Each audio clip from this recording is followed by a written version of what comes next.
This is The Grip by the Plenteous Life. Your relationships aren't random. You built this. Imagine if you got intentional with it. Welcome back to The Grip. I'm Becky Henderson, founder and principal coach of the Plenteous Life. You are the common denominator in every relationship you have. You don't build anything meaningful alone. Every bold vision you carry runs through one channel: relationships. Co-founders, team, investors, partner, kids. You are surrounded by people. But here's the quiet question underneath the noise. Are your relationships actually working for the life and mission you want? Most leaders treat relationships like something they ended up with. People just show up in your story and you try to manage the fallout. But what if every relationship in your life is something you are creating in real time?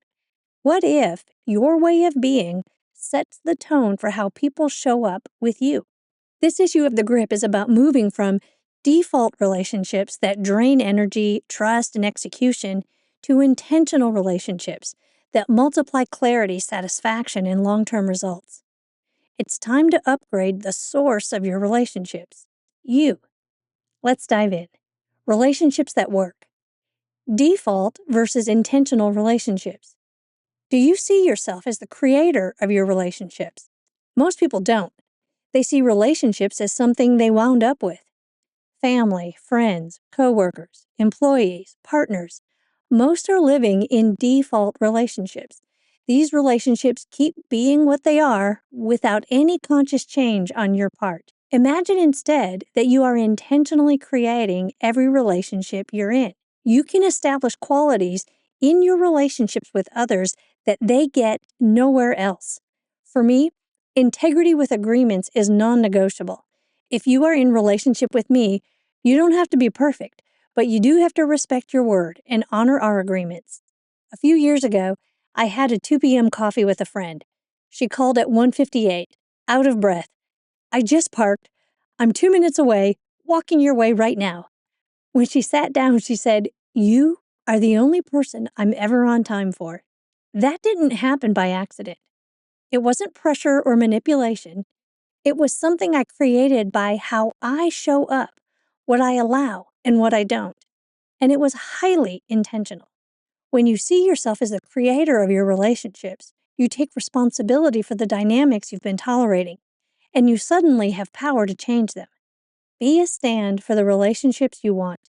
You are the space in which your relationships occur.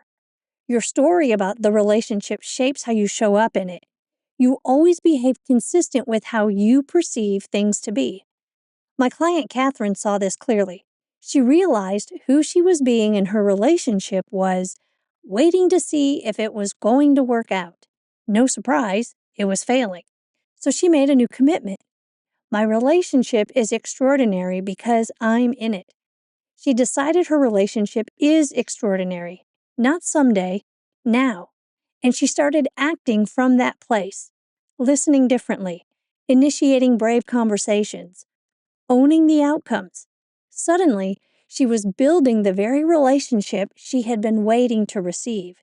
Being a stand for extraordinary relationship is not just a nice phrase, it's a new context that allows extraordinary action to show up at all.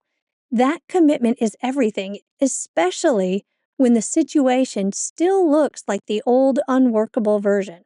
It's the stand that keeps Catherine adjusting, experimenting, and doing what's needed to create what she is now committed to having. Another client, Doug, used to describe his employees as like herding cats. That story drove his actions. He tolerated missed deadlines and chronic lateness because, in his mind, that's just how they are. Then he chose to be a stand for the team he actually wanted. Professional, integrity-driven, responsible adults. He changed how he led. Clear agreements, real consequences, respect both ways. Within weeks, 90% of his team stepped up. The other 10% left. Doug was now leading the dream team he thought he could never have, made from the same humans he used to complain about. If your relationships, personally or professionally, are not working, and you want that to change, the first place to look is not out there, in them, it's in you. Questions that shift the space you are being. Use these to see the space you have been creating. Who am I in relationship? What are my relationships actually about? Survival, validation, impact, enjoyment? What quality of relationship do I make room for? How do others experience me? Which relationships work really well? Who am I being there? Which relationships don't work? Who am I being there? What is the space I'm creating for my marriage, business, team, community? Does that space have room for what I actually want? What's not working? Who have I been that created, co-created, or allowed this unworkability? Who am I for others? Who do others get to be with me? Then, if you're brave enough, ask someone you trust for honest feedback. No arguing, no defending, no guilt tripping, only gratitude. Ask a trusted friend, mentor, partner, or spouse. How do you see me in relationships? How do you experience me when conflict shows up? What do you say about me to others? What do others say about me? What do you see as my blind spots in relationships? These questions are not about blame.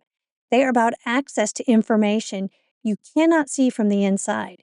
Information you need if you are serious about building relationships that can carry the weight of your mission. You don't just have relationships.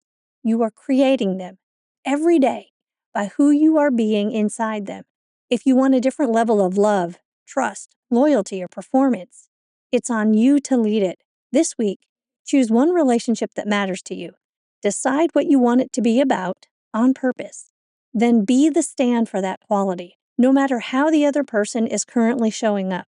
Because when you change the space you are being, you change the relationship. And when you change your relationships, you change the reach and legacy of your entire life. Keep creating. This has been another issue of The Grip. From all of us at the Plenteous Life, may you prosper in every way.